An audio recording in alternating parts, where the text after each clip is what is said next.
Saudari-saudaraku dimanapun Anda berada, bertemu kembali dengan saya, Romo Tino SSCC, di dalam catatan peziarah. Di dalam perjalanan hidup, sangat sering kita melakukan kesalahan ataupun sesama kita berbuat salah kepada kita. Tetapi pernahkah kita memberikan kesempatan kepada diri kita ataupun orang lain yang berbuat salah untuk memperbaiki kesalahannya demi kebaikan bersama? Sebelum kita memulai permenungan dari catatan peziarah, marilah kita membuat tanda kemenangan Kristus. Dalam nama Bapa dan Putera dan Roh Kudus. Amin. Allah Bapa yang Maha Pengasih dan Penyayang, kami sungguh bersyukur karena Engkau selalu menganggap kami sebagai anak-anak-Mu.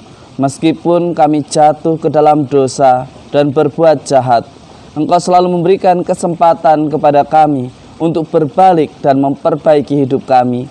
Dan Engkau pun mengangkat martabat kami sehingga kami layak Engkau sebut sebagai anak-anak-Mu.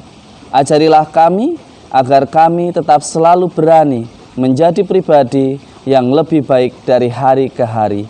Demi Kristus pengantara kami. Amin. Saudari-saudaraku yang terkasih di dalam Yesus Kristus, ada hal yang sangat menarik kita dapat pelajari dari kitab pertama Raja-Raja. Ketika Elia diutus untuk menegur raja yang mengambil tanah akibat bujukan istrinya dengan cara yang tidak benar, dengan cara yang begitu jahat di mata Tuhan. Tetapi ada hal yang amat sangat menarik. Tuhan meminta Elia untuk menegur, mengkritik, dan memperbaiki hidupnya serta melakukan pertobatan. Dan tepat apa yang dilakukan oleh Elia Nabi Tuhan itu. Ia menegur raja itu, sehingga raja itu bertobat. Bahkan dia berpakaian kabung, memohon ampun kepada Tuhan dan meminta ampun serta memperbaiki dirinya. Raja Ahab begitu dengan rendah hati mengakui segala kesalahannya karena mengikuti nasihat istrinya untuk mengambil tanah orang lain tanpa dengan cara yang tepat, dengan cara yang benar. Kadang di dalam hidup kita, ketika kita melakukan kesalahan, kita selalu menghakimi diri kita sendiri. Tetapi hari ini melalui Nabi Elia diingatkan, memang setiap dari kita pernah bersalah. Tetapi bagaimana ketika kita mau memperbaiki diri? Pertama, kita mesti memaafkan diri kita. Yang kedua, melakukan pertobatan. Dan yang ketiga, melakukan dengan niat dan motivasi yang kuat, memperbaiki diri menjadi lebih baik. Di dalam Injil Matius hari ini sangat menarik. Mungkin kita sering mendengar,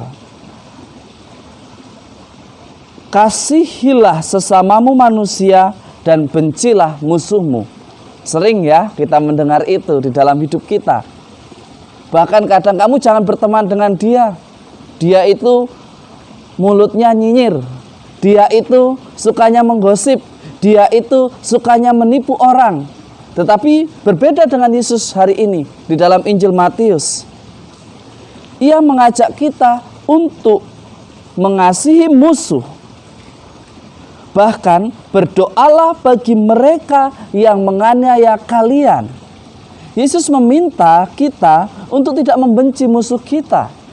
Bahkan Yesus meminta lebih, yaitu mendoakan musuh kita supaya menjadi pribadi yang lebih baik. Ingat, Allah pencipta menciptakan matahari untuk orang yang baik dan juga untuk orang yang jahat. Ia menciptakan segala sesuatunya baik adanya.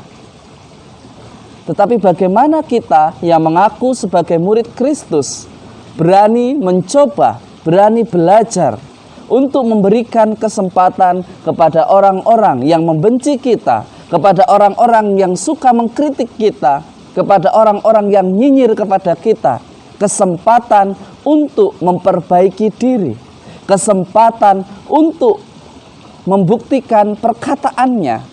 Jika itu sesuatu yang baik, jika itu sesuatu yang membangun, lakukanlah. Itulah yang dikatakan oleh Yesus. Kadang di dalam hidup kita selalu mengatakan, sekali, dua kali saya maafkan, ketiga kali saya maafkan, tetapi saya tidak mau berteman dengan orang ini. Tetapi Yesus berbeda. Yesus meminta kita mengampuni, menerima dia, mendampingi dia, dan memberikan kesempatan untuk memperbaiki dirinya. Kadang kita nggak sampai. Kita hanya mampu sampai pada memaafkan. Padahal mendoakan itu bukan sesuatu yang merugikan bagi kita. Mari kita belajar mulai hari ini mendoakan musuh-musuh kita supaya mereka menjadi bertobat, supaya relasi kita menjadi baik, supaya keselamatan semakin menjadi luas dan menjadi milik banyak orang. Saudari-saudaraku yang terkasih, mengampuni itu sudah luar biasa, tetapi akan lebih luar biasa lagi ketika kita mampu mengampuni, memberi kesempatan kepada orang untuk memperbaiki diri dan menjadi lebih baik. Semoga hari ini kita semua menjadi berkat bagi diri kita dan bagi sesama dengan mengampuni dan berani mendoakan orang-orang yang telah melukai hati kita. Berkat Tuhan bersama kita semua, dalam nama Bapa dan Putera dan Roh Kudus. Amin. Saudari-saudaraku yang terkasih, mengampuni, mendoakan mereka yang bersalah kepada kita dan memberikan kesempatan untuk berbuat baik dan memperbaiki kesalahan bukan sesuatu yang merugikan, justru sesuatu yang membahagiakan. Beranikah kita untuk menjadi pribadi yang pemaaf, pemurah, dan selalu bersyukur karena Tuhan memberi nafas kehidupan secara gratis, berkat yang melimpah meskipun kadang kita jatuh dalam dosa. Jika kita mengaku anak Allah, maka hendaknya kita berlaku sebagai anak Allah. Selamat pagi, Tuhan memberkati, dan semoga kita hari ini menjadi berkat. Amin.